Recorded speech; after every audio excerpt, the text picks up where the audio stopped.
So, like I was saying earlier, um, over the past few years, I spent a lot of time outside of New York. I'm not from New York, but New York has become home to me. And during one of the residencies when I was in Madison, Wisconsin, I really was missing New York. So I wrote this poem, kind of a praise poem for the city, and it's also in context of the whole book. There's an arc that takes place, I like to think, and this is where it kind of comes to this point of redemption or some sort of resolution, I guess. It's called Song. I know it's wrong to stare, but it's Tuesday, the express is going local, and this woman's thighs, cocoa buttered, crossed, and stacked to her chin, are the only beauty I think I'll see for the next 40 minutes. Not the train's muttering junkie who pauses a little too long in front of me, dozing but never losing balance. Not the rat we notice scurry past the closing doors, terrorizing the rush hour platform.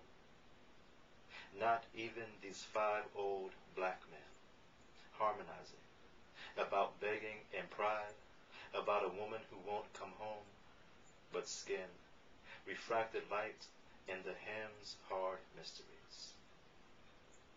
I imagine a man somewhere in this city, working up the nerve to beg this woman home, the sweet reconciliation of sweat on sweat and pride, not even afterthought. My own woman, who I beg sometimes not to leave, and beg sometimes please to leave, never has, also waits, uptown, in a 4th floor walk-up, in an old t-shirt, for me to make it back. She waits for me to come through jungles, over rivers, out from underground. She waits without fear, knowing no matter what, I will make it home. And God, there were times I probably shouldn't have, but did. And lived to see this day, the junkies, the rats, the thighs, and I say, praise it all.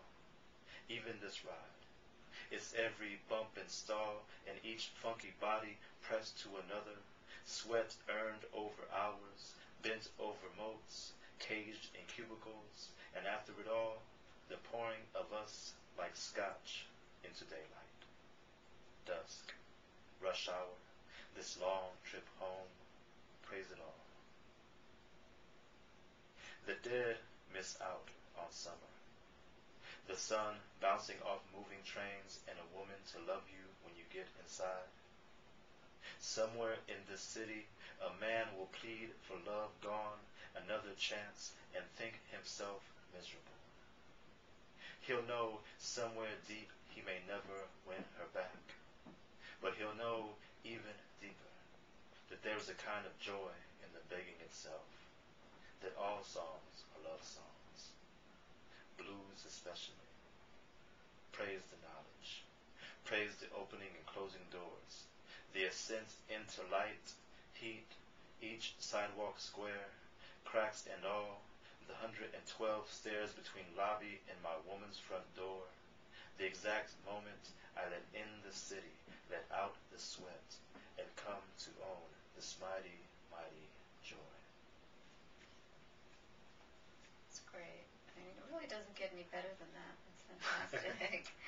And one of the things that I admire so much about the book is that, there's a lot of talk about street life, but then there's also so much celebration, especially when it comes to the father, and we see so much of the opposite, the absent father, that kind of thing. So I loved having the father's presence, and I know that was just sort of a gift to you that was gifted anyway, but I thought that was terrific. Was that intentional to write about him, or was it just...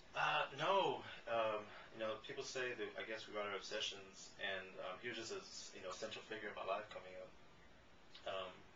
And I think writing these poems was a way for me to really process what that was all about.